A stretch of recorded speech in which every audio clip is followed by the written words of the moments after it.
Hey there, can you hear me? Hello. Hi there. Do we have volume too? Can you hear Can me? you hear me? Mm-hmm. No volume? You're not getting my audio? Hold on. Let me try it this way. Can you hear me now? Are you getting my audio now? I can hear you. Can you hear me? Yes. Awesome. Is my audio clear?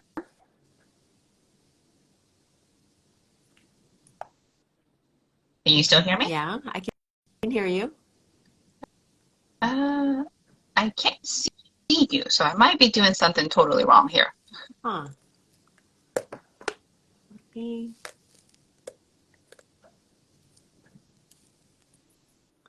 Do we have Vlad on or Anthony? Maybe could help with the tech.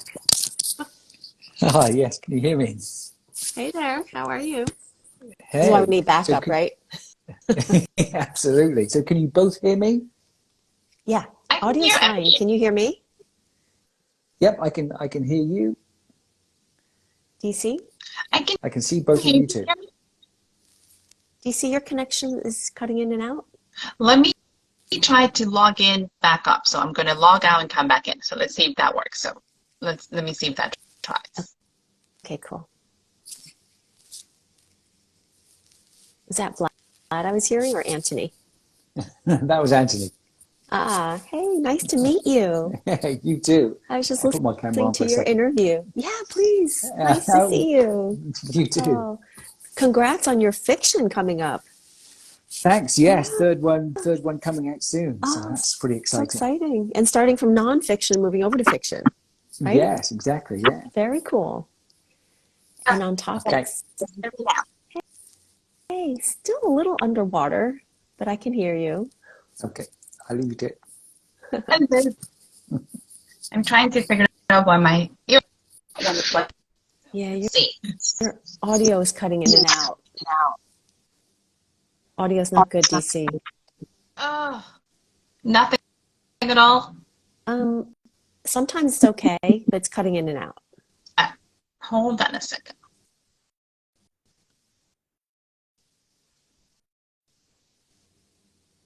Vlad, how are you doing today? Oh, he'll be silent. You get no. He's our Oh, okay. silent He's instigator. he's the silent behind the scenes partner. He is absolutely.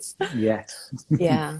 Well, I was Good. So, saying, Anthony, your background is so interesting. I love the varied number of things you've done and also your for focus on psychology and behavior. Yeah. yes, yeah, it's very different. And I love the differences in it. And that's kind of what brings the writing makes it so interesting. Yeah. Hey, DC. Hi, can you guys hear me better now? That's working. Yep. Awesome, Great. awesome. Perfect, awesome. Hello, Anthony. Hello, Miss Carol. Hello. Are you guys ready to start? I apologize. No I've problem. come to the conclusion that technology is going to do whatever it wants. So I hey, know. so It's so true. We count on it for everything now. and then it just wants to play master games for that. So welcome everyone. We're going to get started for this amazing Pass-the-Baton interview number 27. So I'm going to be your interviewer. So I'm super thrilled to be here with everyone. Now that everybody can hear us, hopefully we're going to move forward. Let me introduce what we're doing. Let me introduce our amazing guest. For everybody, I'm DC Gomez. I'm a multi-genre author. I'm an award winner, podcaster. So I do a little bit of everything. So I'm loving that I'm here in this community. For those of you guys who are new, we are definitely a community of writers. We're united by a passion of writing. And one of our things that we do is board improv. So for those of you who are not following what we do, but welcome to our community. I'm excited you guys are here. So what is board improv? Let me give you a little background. It's a writing challenge where writers write a story using a set of new words. And new is new to you, new to us. It's a combination of things. A story is broadly defined. It can be a tale, a poem, a skit, whatever you want. There is no characters minimum. You can learn new words and participate in word improv. So all you got to do is follow word Sleuth on Instagram right here. So if you're not following us, you should. It's absolutely fabulous. And the purpose of today is we're doing the Pass the Baton. So last week I got to be interviewed by the amazing Miss Milan. Today I get to have the opportunity to pass this on to another incredible author. So I am beyond believe who I have the opportunity to do it. So let me bring her, introduce you to you guys, because this is going to be one of those days that you're like, ooh, I'm like a little kid on candy. I have the amazing Miss Carol Van Den Handen. It's an award-winning author who pens stories of resilience and hope. So, Madame, for that, let me thank you. Her novels, Orchid Blooming and Goodbye Orchid, are inspired by wounded veterans and have won over 30 Variety and Design Awards, including the American Fiction Award, an Outstanding Fiction First Novel, and the Royal Dragon Award for Cultural Diversity and Disability Awareness. So BuzzFeed, Parade, and Travel Plus Luxury named Carol's books as most anticipated read. Glamour magazine recommended her modern, important take on the power of love.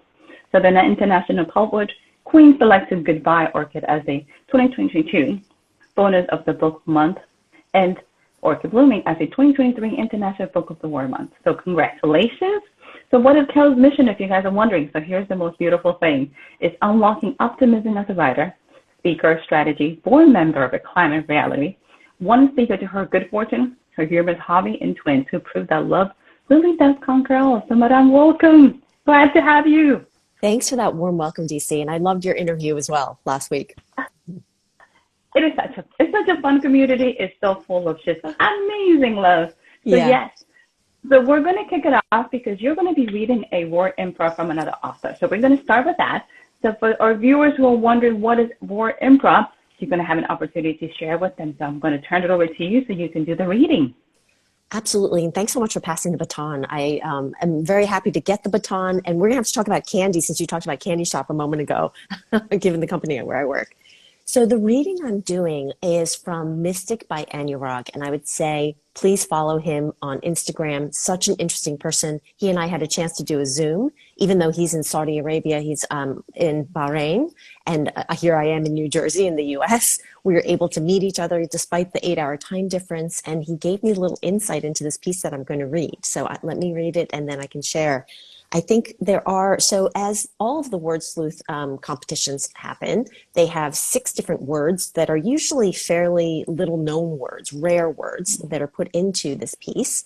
Some of them are hard to pronounce. So I will go ahead and fess up right now that one of the words I do not know how to pronounce. It's something like pulchritudinous, something like that.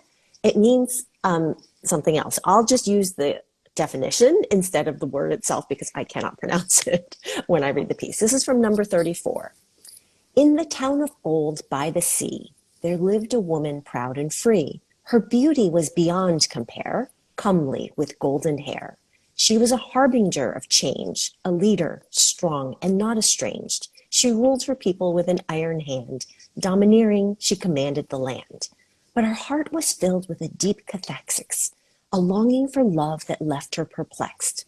She searched the land high and low, but her true love she could not know. One day, while swimmingly she roamed, she met a man who made her heart moan. He was a pick-thank with no real worth, but to her he was a gem of infinite mirth. She fell in love with all her soul, but little did she know he had a goal, to take her power and rule the land, leaving her with nothing but empty hands. She stood up and fought with might, her people by her side, ready to fight. The pick-thank fled with no more gain, and the woman ruled once again. Such a pretty piece, such hard words to use. And, so interesting, what he told me when I met with Anurag was that pieces just flow out of him. He did not, there wasn't a ton of editing and crafting and structuring. It just came out in this way, that when he writes, he's in flow. And I can really relate to that. I can relate to a few aspects of this. One, that idea of being in creative flow, which I think writers absolutely adore, that feeling that there is no sense of time, you have no sense of, your surroundings because you're so lost in the craft. And then also, he writes about a woman who is strong, resilient. And that is the characters in my books as well. I'm sure we're going to have a chance to talk about Orchid Page, the main character in the trilogy. And she, although may have had tragedy in her background that makes her quite sensitive, ultimately she is really resilient. And that's actually the reason I named her Orchid, because orchids have a reputation for being delicate. In fact, I've been given many orchids as gifts since my Goodbye Orchid series came out, and I'm always worried that I'm going to kill them. But orchidologists, people who study orchids, say that in the wild, orchids are actually quite resilient and hardy. And that's so beautiful, and that's why I had to name my character Orchid. I have been looking at your website and everything you do, and you have so much. You are literally a publisher. You have a publisher's bio. You're a speaker. You're a writer. You're doing workshops everywhere. So let's jump in. By the way, thank you for reading the beautiful piece, because I was like, I love the fact that you picked it, and it goes so well with your themes as well. So tell us a little bit about, let's start with the series. How long have you been writing this series? And you mentioned a little bit why. You mentioned what made you decide to actually write it. It is such an interesting origin story. All writers have such interesting origin stories for where their writing comes from. And so for mine, I started writing, and now I have to say it's almost a decade ago when I first started writing. And really, I was writing initially for myself as a place of solace when we were going through a hard time with one of our twins. And in that time of difficulty, I had seen stories in the news about combat wounded veterans. They really inspired me because of the strength and resilience that they demonstrated to get back to good, despite whatever happened at war, really hard times. And so as I was writing the story, I thought I was writing for myself. I ended up joining a writer's group in which we would critique each other aloud. We would sit around Mary Lee's kitchen table and read our pieces aloud to get feedback. I read a portion of my debut novel, Goodbye Orchid, aloud to that group of writers, and I was able to bring them to tears. Because in the scene, the main character, Phoenix Walker, wakes in the hospital after a life-changing accident, sees what's happened to himself, and realizes he will never be the same again. And when I brought that table of writers to tears, I thought, well, maybe I'm not only writing for myself, that my words have power to move people, have power to connect with people. And I've learned now that my words have the power to deepen empathy. And so I started pursuing the path of publication at that point. And so my debut novel came out in 2020. My prequel, Orchid Blooming, came out last fall in October of 2022.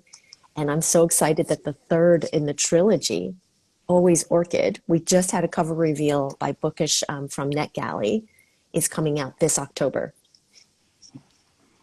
I was going to ask you because I thought it said coming up in 2023, so the release is official for this October. Congratulations. This is such a beautiful series, and I love the fact that you said it's not just for me, it's for other people, because your goal is to inspire hope, healing. So you mentioned that very well. As you decided to come up, when you started writing book one, did you know it's going to be a trilogy? I did not. In fact, I had put out Goodbye Orchid as, Kohler Books actually published Goodbye Orchid in 2020. And what I found when I had the amazing experience of meeting readers, which I adore meeting readers, is that they wanted more.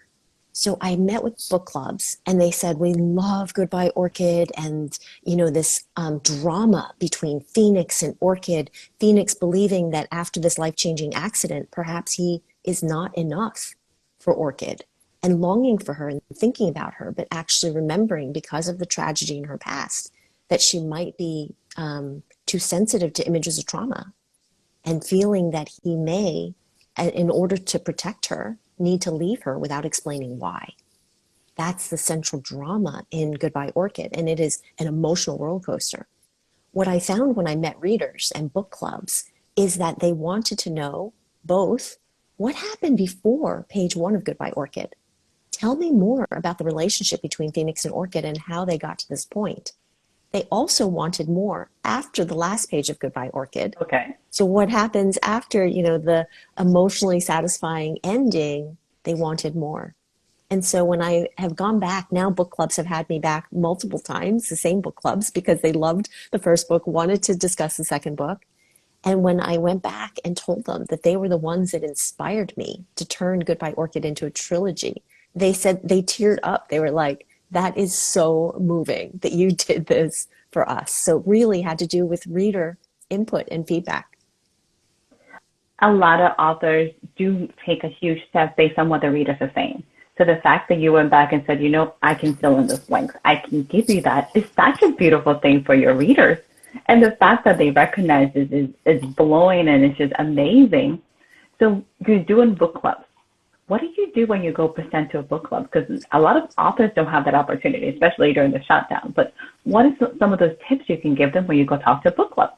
It is so fun to talk to book clubs because they're really interested in authors and the behind the scenes author life. So one, I can definitely share that the inspiration from combat wounded veterans, and readers do relate to that. There are readers who have military veterans in their families and really are happy that the Goodbye Orchid series is able to raise money for military veterans through USA Cares. So they really want to hear about the inspiration. They want to hear about the behind the scenes, the writing process, the writing life. A lot of times I get the question, how do I do it all, given that I have a full-time job and the twins and the writing and publishing and speaking. And so I love to talk about that. All of that's really fun. And I have to say, each book club brings their own personality to the experience itself. Book clubs are incredibly warm, welcoming places. These are people who get together, however often, usually it's every month, and they're discussing some really meaty topics because, the themes that come up in our books, including Goodbye Orchid, including your work, these are really meaningful themes and they become discussion worthy. And it is a way for people to process what's happening in their lives. And I think that's so beautiful, that connection between authors and readers, to be able to do that and to do it live in a book club setting is amazing.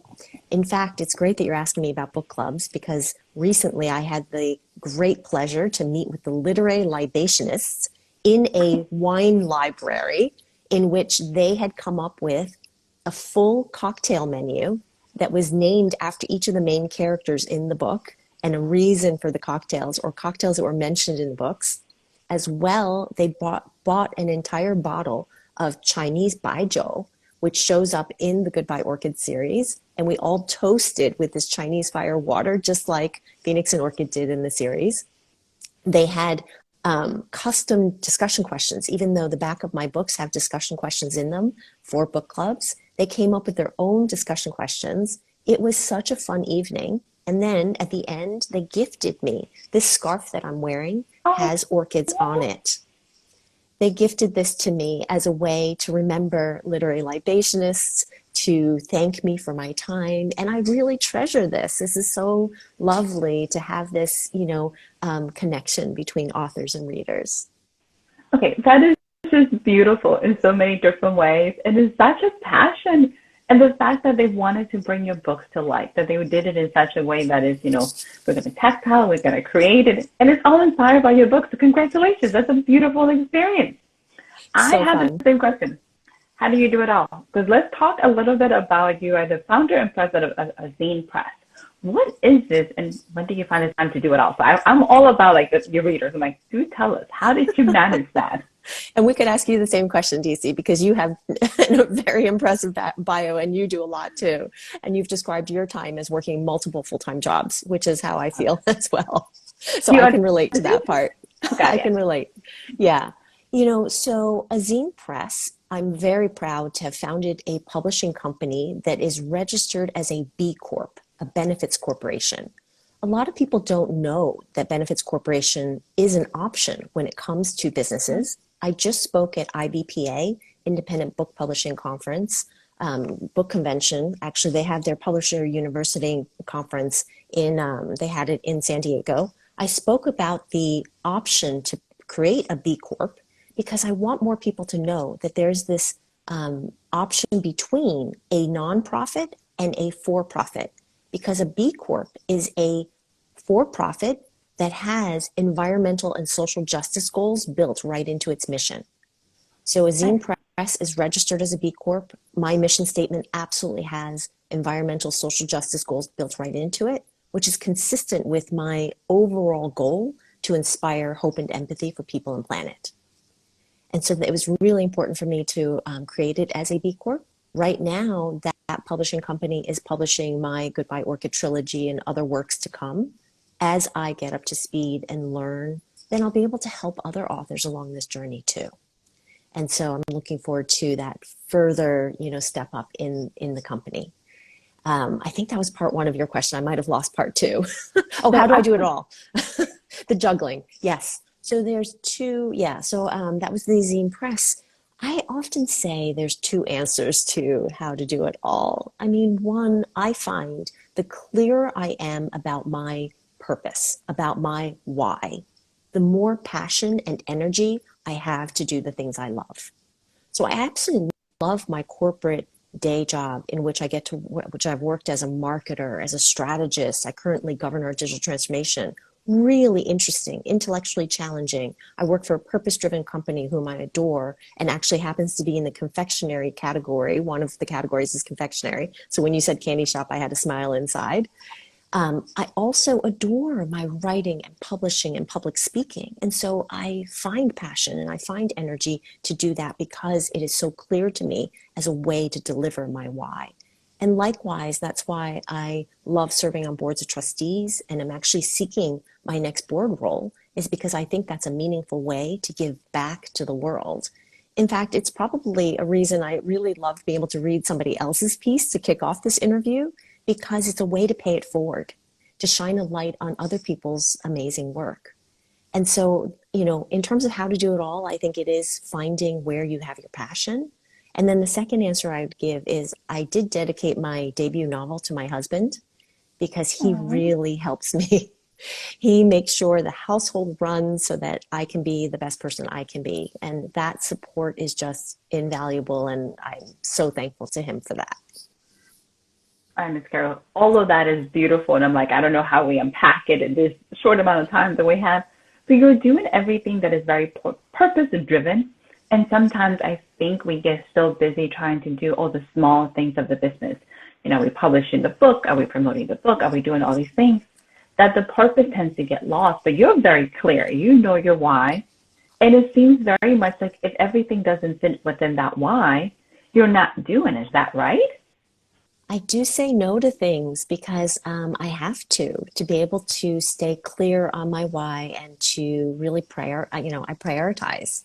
I prioritize at work. I prioritize outside of work to really help make space. In fact, that's part of the reason although Vlad was so kind to ask me to write a piece for today, I had to say very honestly, I'd love to, and I love the words, and I learned so much from Word Sleuth, and I love the community that I couldn't actually write one myself. And so that's an example of something I had to say no to, even though in my heart, of course, I'd want to say yes. But you do have to make those choices in life to make your own space, to keep your own, mental health good. You have to prioritize those things for yourself. Okay. That is absolutely powerful. And sometimes I think as authors and creators, we get stretched so thin because we think we have to do it all. So I love your authenticity. I love the fact that you're very much aware, like, I can't. And some things, even if they're amazingly powerful, I just can't do them. So that is amazing. I'm like, that's a huge, amazing advice for anybody who's watching. If you're allowed to say no, that is absolutely amazing. Let's talk a little bit about your public speaking because you have a huge resume here. When did you start doing this? Yeah, there's such a good story. I love that question because there's such a fun story behind why I started public speaking. When I joined the writers community, I showed up for one of these writing meetings. We were actually at that point, this was pre-COVID. So we were meeting in person in a ballroom in a hotel, and we would introduce ourselves. So the first meeting I show up, I stand up and I introduce myself. I said, I'm a marketer at Mars Incorporated, and I write contemporary fiction. And I actually heard like an audible gasp arise from the audience when I introduced myself. And initially, I thought to myself, ooh, this audience resonates with Mars. They must like chocolate. These are my people. And there is truth to that. But what I realized later, actually that very same day when we had lunch together, is that what they really were interested in was that marketing background. And they wanted to know how, could they improve their own marketing? Because so much is on the author's shoulders to market their books themselves. And so I was called, I say that I was called to speaking because the writers I was meeting, they were asking me to speak and share my expertise, share my knowledge. And so now over time, what I've done is I've really translated my decades of experience in marketing and strategy and insights to say what is relevant and actionable for authors. I speak on a few main topics. One, I help authors understand the concept of brand and how to personally brand themselves. Two, I talk about visual identity, or the ways in which to translate that brand promise into cover design, into visual identity.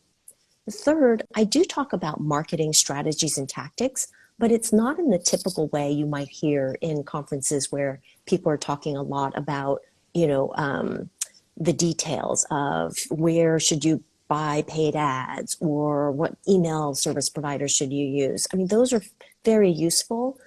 What I'm able to add that's incremental to the publishing and writing community is a perspective on the strategic framework first and being clear about that, going back to our prioritization conversation, before identifying what the tactics are. And I find that clarity I'm able to add is really helpful to authors. More recently, I was just asked to speak about how to interact with readers in live situations. Now that the pandemic is largely, kind of a little bit in the rearview mirror, not as, bright for us, and therefore we are able to get into in-person events, and we're going back to bookstores and libraries and book festivals. Authors are interacting with readers face to face, and sometimes authors are uncomfortable with that. And so I've broken down my process of how I do it and created a framework that is going to be teachable, that I'm going to teach authors how to actually think about pitching your books in a live face-to-face environment. That is huge, because a lot of the things that we see is authors in general are very uncomfortable talking about their books. Like, nobody wants to be salesy, nobody wants to come across as pushy, but sometimes we miss a connection with the reader. So that is huge. What advice would you give them? Because let's be honest, everybody who's looking is like, what do I do? What is step one to get me out of this? I don't know what I'm doing. Yes. So I love that question. One of the classes I teach is about mindset shifts. I actually talk about 4 myths that sometimes we carry inside ourselves and ways to overcome those myths to help us to be more effective at marketing. I'd say, and I'm going to share one tip right now, but first let me just back up for a moment to say that marketing, although it might seem like people think of it as a dirty word, they feel like, oh, it's kind of icky, it's self-promotion, it's, I don't feel good, it's cringy, or as my teens would say, it's so cringe, mom.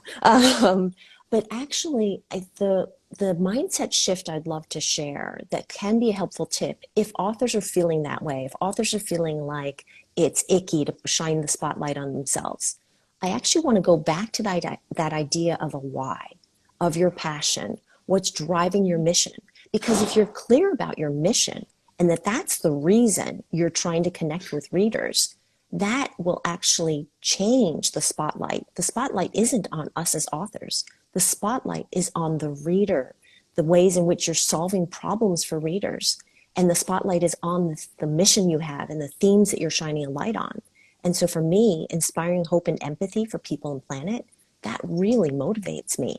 People actually need that. They want to deepen their empathy. They get benefit from feeling empathetic or walking in someone else's shoes. And when we do a good job as authors and we're creating characters that are so alive and people can relate to them, they are deepening empathy. And so when I remember that that's my mission and the reason I want to meet readers, the reason I want to introduce them to Orchid Page and to Phoenix Walker and the challenges and tribulations they go through is because those challenges and tribulations and the way that the characters overcome them are relevant for readers, for people, and help them. And afterwards, they have learned something about themselves, about the world, about people who've had experiences that they haven't personally had. Then all of that means that the marketing isn't icky. The marketing is actually to serve the mission. And in the end, marketing is simply the art and science of finding and connecting with your readers. It doesn't have to be so complicated, and it doesn't have to be icky. Ooh, I love that. The art and science of finding your readers and connecting with your readers. You have said something that I think as many authors really miss it, is that it is an art, it is a science, and that we are always creating, and by being able to look at it that way, it changes your perception. It's such a mind change completely. I absolutely love it. So before we bring our alternative guest, so Mr. Anthony Curtis has been joining us, so he's going to jump in here so we can have a even bigger discussion. I want you to tell us right before, we still do or pass the baton. Where can our viewers learn more about this workshop? So tell us a little bit about that before we bring Mr. Anthony in. Where they and can a little bit about find. Oh, go ahead. Information about you and also your upcoming workshop and books. Great. Yes, I would love that. I would love for people to definitely learn about my books and meet Orchid Page, this beautiful 27-year-old half Asian marketer in the beauty industry who faces tragedy in her childhood and really learns about herself in the process and actually faces her PTSD. And when Anthony comes on, that might be a point of conversation that could be interesting given his background. And so they can definitely learn about the books and also about my workshops on my website, so carolvandenhende.com. I know it's quite a mouthful, so maybe I'll spell it in case anybody is trying to look for it. So CAROL, V as in Victor, ANDENHENDE.com. If you do /speaking, that will actually bring you to my events page, in which you'll see a combination of both reader events as well as professional speaking, in which I'm speaking at either publishing conferences like IBPA or at writers' conferences. I've spoken at many, and I have some coming up, which you can see, and you can sign up. There are certain writers' events where they open it up to the public, so people who aren't members of a particular writing organization can pay a small fee and join for the workshop. And I do think those are worth it. It's always great for us to grow as writers. And another place, if anybody's trying to find me on social media, is my Linktree.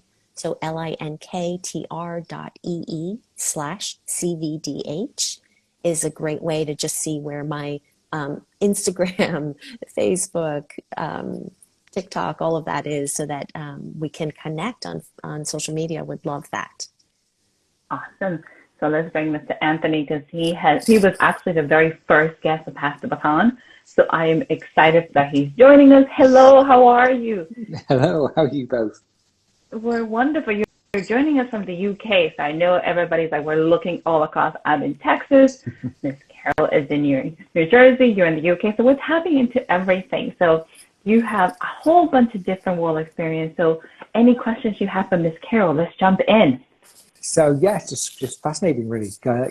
Every author we look at, we interview, and I hear has a completely different story about who they are and how they come to writing. So it's fascinating to hear yours. So thank you for that. You're welcome. Yeah. So yeah, the question I had is I'm in the middle of designing the third cover, the cover for my third book that's coming out, and I noticed your covers are beautiful. Very similar, gorgeous orchids on there, lovely color scheme. So do you design your covers yourself, or do you outsource that somewhere? Yeah, so I'm happy to talk about the cover design process. My debut novel, Goodbye Orchid, came out from Kohler Books, and I had the wonderful opportunity to collaborate with a designer named Kelly Emery for the initial Goodbye Orchid cover. And since then, the other two, Orchid Blooming and Always Orchid, have been with Sarah Flood Bauman, and she has her own design company. And actually, the work has been award-winning. Book Excellence Awards has awarded this series for book cover design, as well as other, it's won a Golden Addy. There have been other design awards that these books have won, not only for the cover, but also the interior.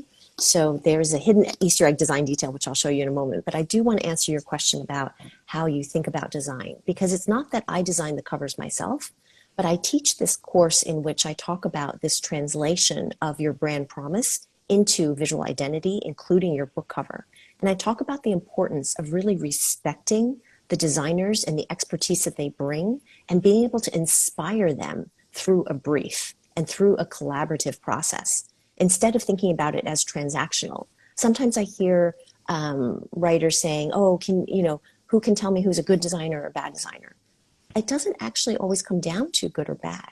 It's actually how well you have to take some responsibility as an author. How well can you brief and inspire your designer?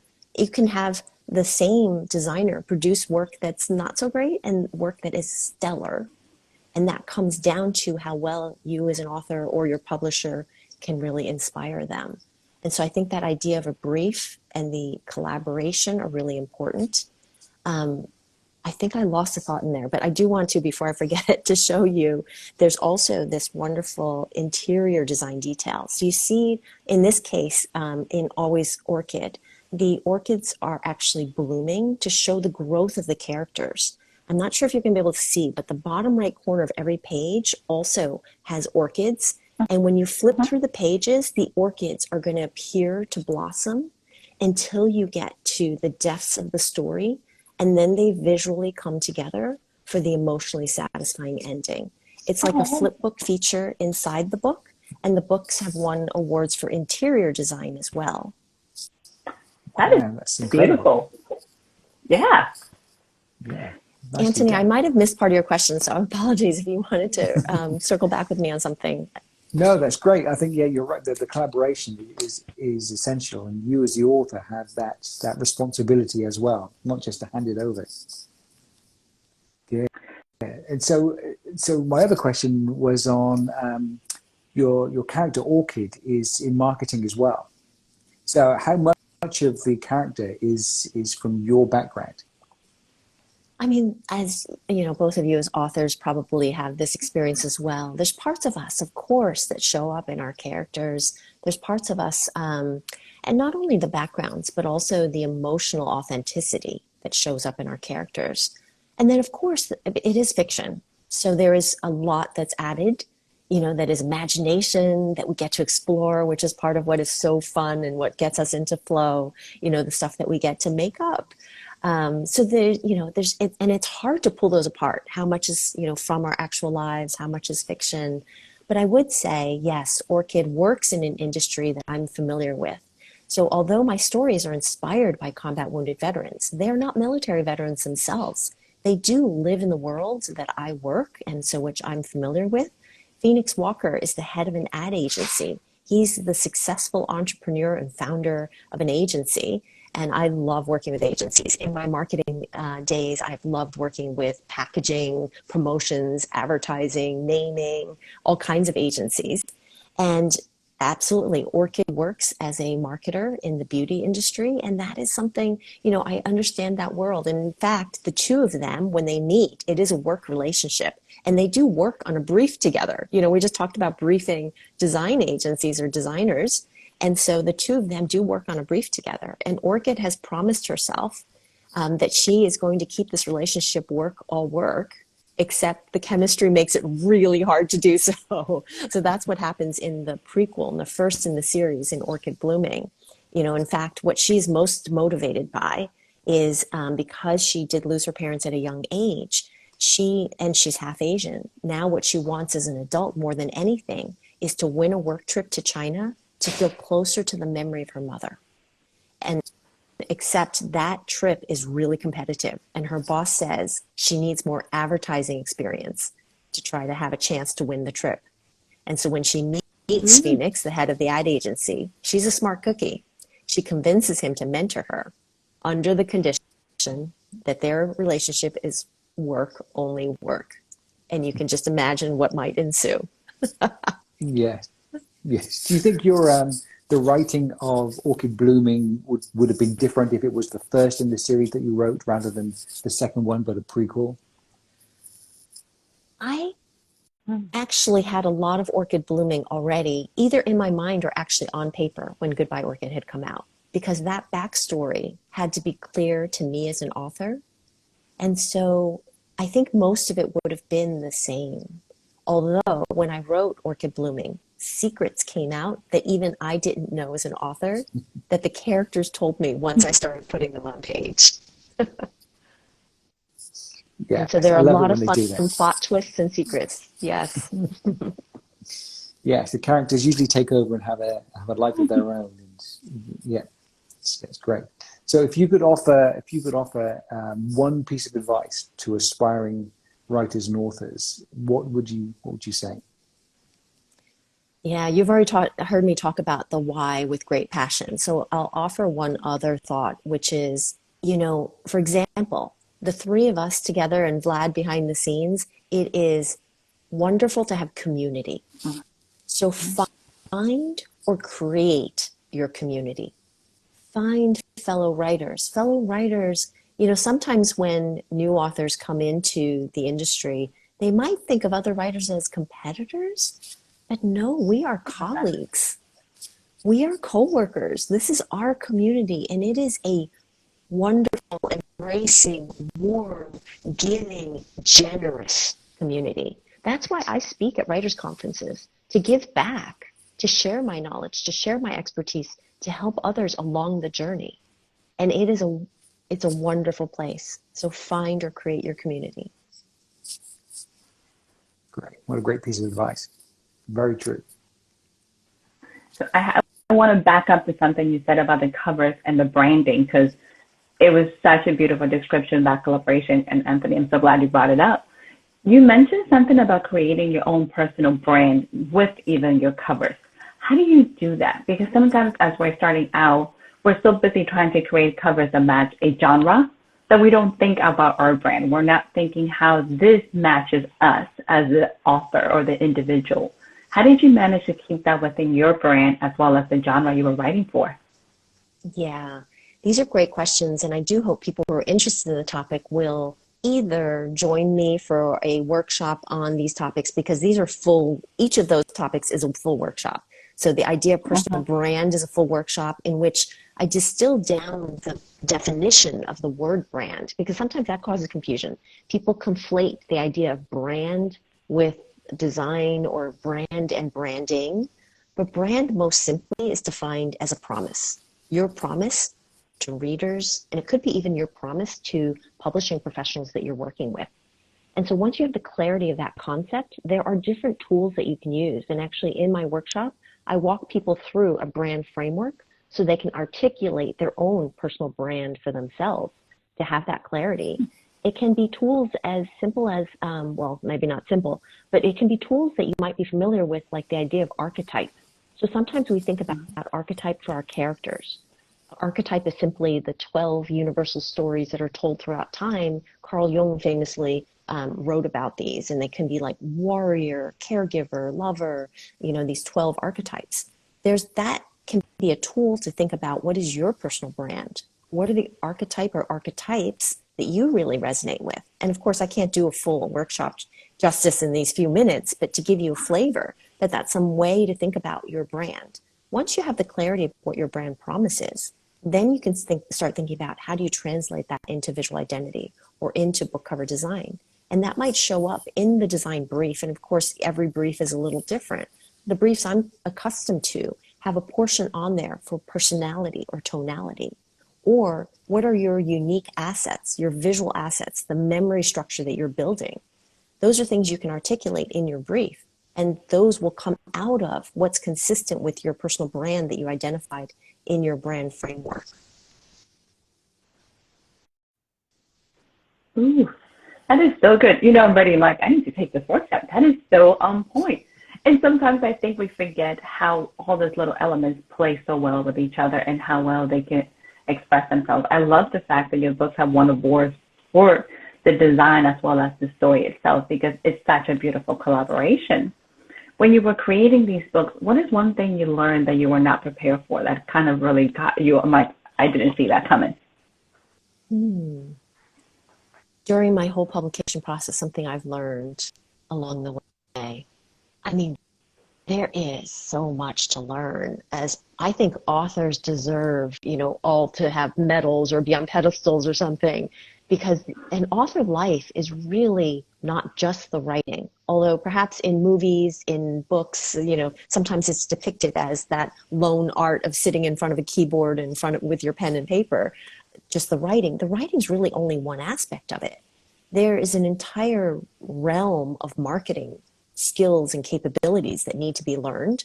And if you are, as DC, you had described that you self-publish, so if you're an indie author, then you also need to learn an entire world of publishing skills.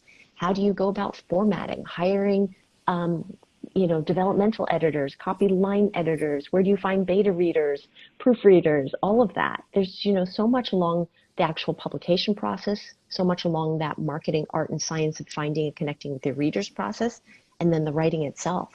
So I would just say, perhaps, to answer the question of what surprised me is the volume of, what is expected and required to be a successful author. In fact, authors are entrepreneurs and business people, and that's why, I speak at conferences to help authors along that journey, because they might not, when they initially come for the love of the written word, the love of literature. They might not realize that it comes with all of this other stuff too. That is such a good point. And Anthony, you can jump in. I think the biggest surprise to me was to see myself as a business owner. I'm like, wait, I'm running a business? I thought I was just writing a book. Like, what happened? Anthony, did you feel that way when you started? Yes, absolutely. I went the same route as you, in that I started my own publishing company in order to have full control of my writing and the design and every aspect of it. And when you do that, you have no choice really but to throw yourself into every aspect, marketing and everything else besides. So yeah, it's a steep learning curve, but one that's so worth it.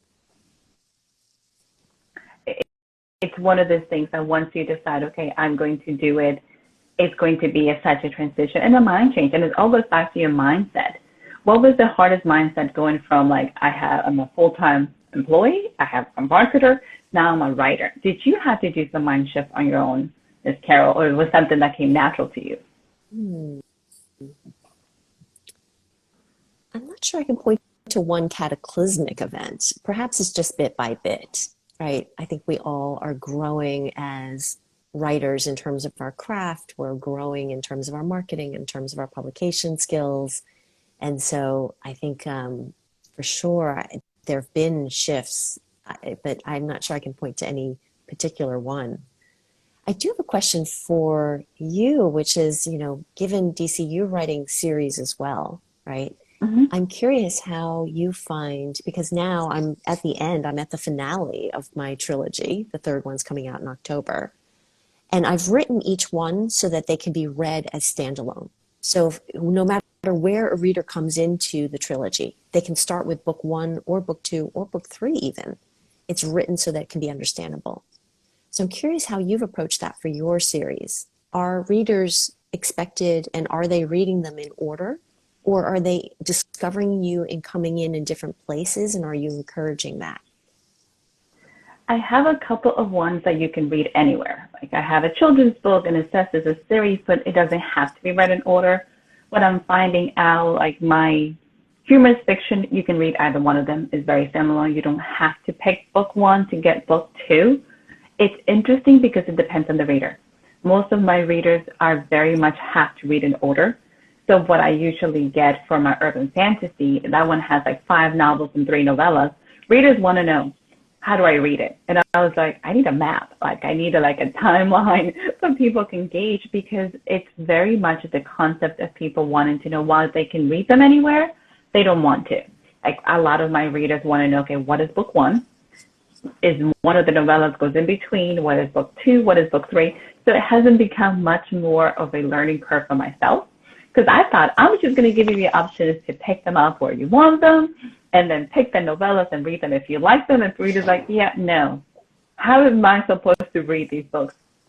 So now I'm having to back up, and that's something I'm going to do for the end of the year, is create this little timeline that people can download so they can see, like, this is, if you want to read them, how I envision them in terms of the writing, here's the process, because it has become quite interesting. And it's kind of funny, because I thought I was giving options to the world, and they're like, nobody wants options. Just tell me how I'm supposed to read it. I was like, oh, okay, we'll fix that. I like this idea of a map. Does that mean then that you wrote them out of order? Just like mine are a little out of order. The fact that Goodbye Orchid came out first, but Orchid Blooming is actually the one to start with. So do you have that as well? You had prequels? I have novellas go in between the novels. Except that I didn't tell people that. So I have a 1.5, I have a 2.5. I also have little short stories that people can pick up. I'm like, where's the short stories go? And I'm like, what? So I was honestly on this mission it's an entire universe of urban fantasy, and each one of them has its place. A lot of the readers want to know where in this universe they go. So as the initial series ended, I have spin-offs of these series. So they want to know, how do I read them? Where does this one pick up? Where does this one? So I map almost like a timeline map. So if you're very much a traditional that needs to have that structure, you can pick it up. And then it'll give you a little clue that says, you don't have to read any of these to pick up this one. I'll give you enough Easter eggs to kind of get you through the story.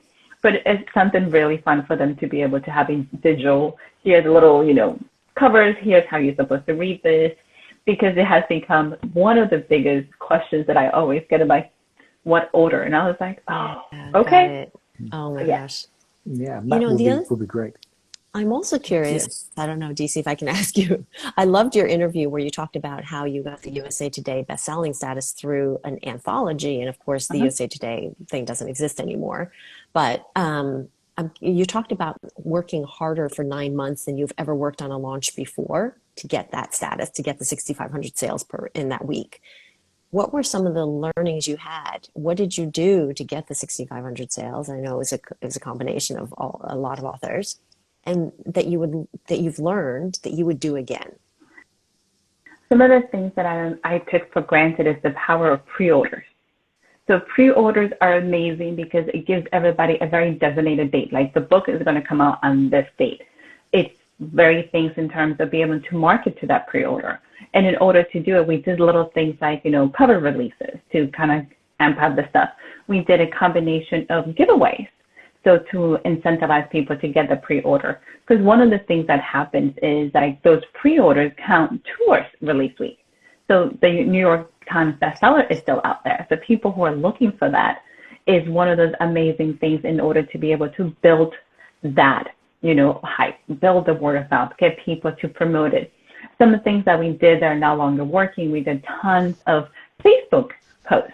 Well, Facebook now is a pay-to-play, so things that were working then don't work now. But you can still do it with TikTok. You can still build this entire word of mouth. You can get tons of book talkers to start talking about it.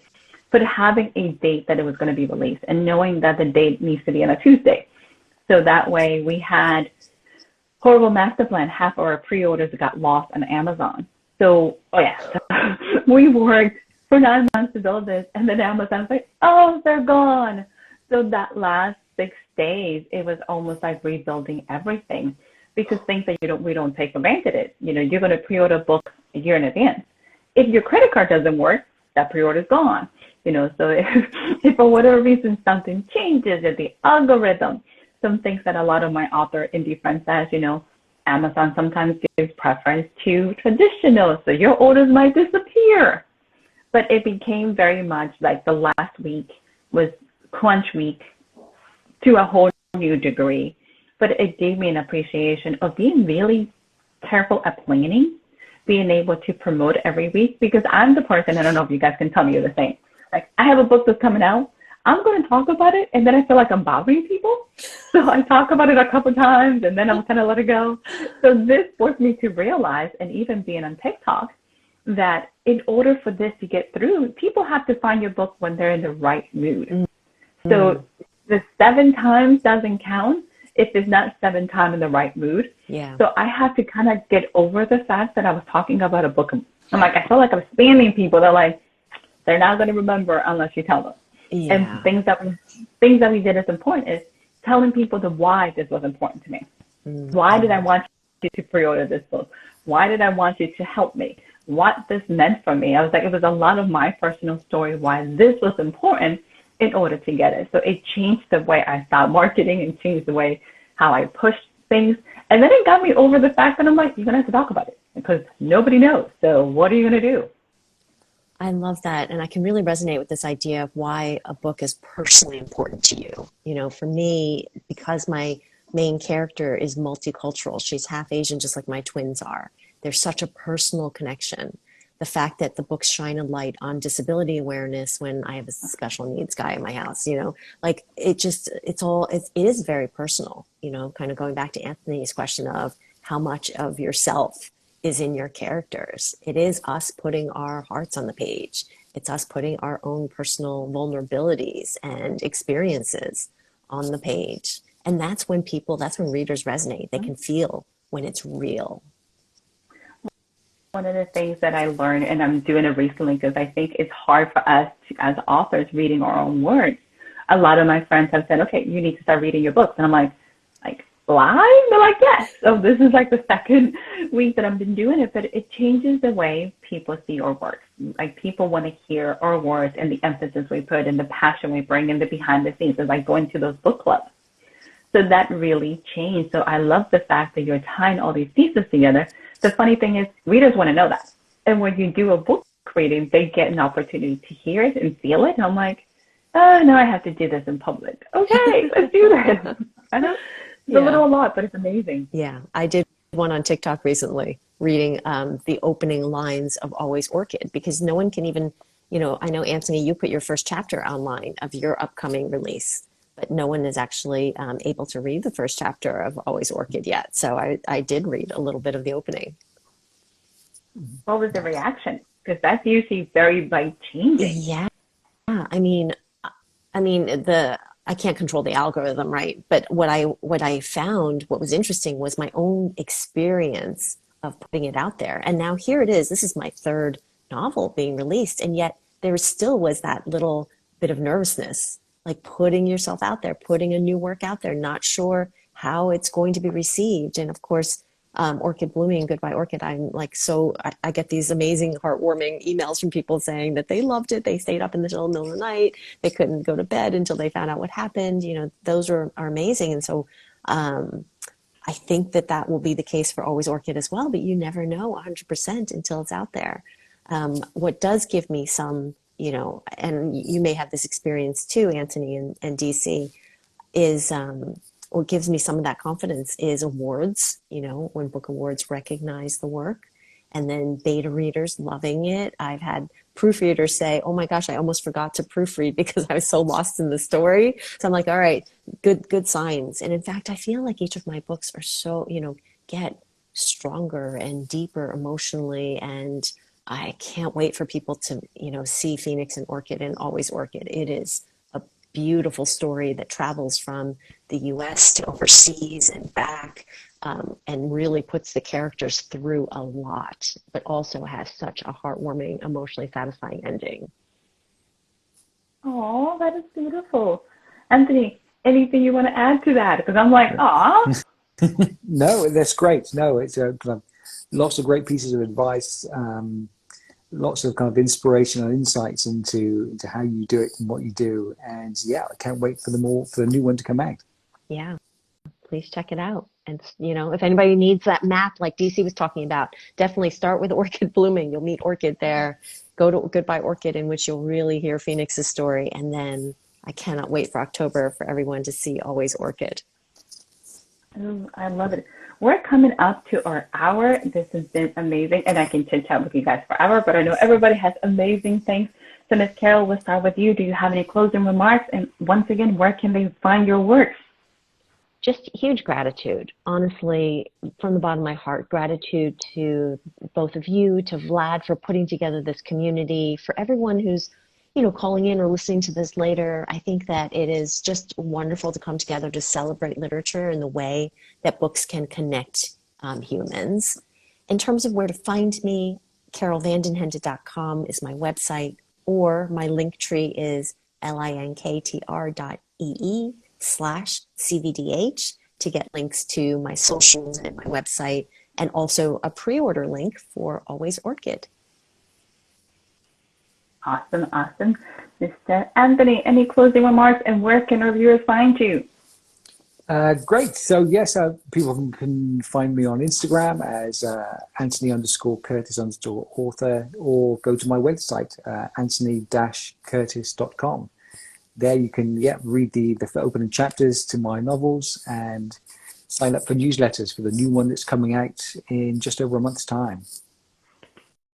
Awesome. Viewers, thank you so much for joining us. By the way, Miss Carol is going to be our next Pass the Baton interviewer, so you don't want to miss it. It's going to be absolutely a blast. We're going to be back here. I'll be behind the scene watching it, so I can't wait for this one. Make sure if you're interested in joining the community and being part of Pass the Baton, make sure to sign up for War Sleuth.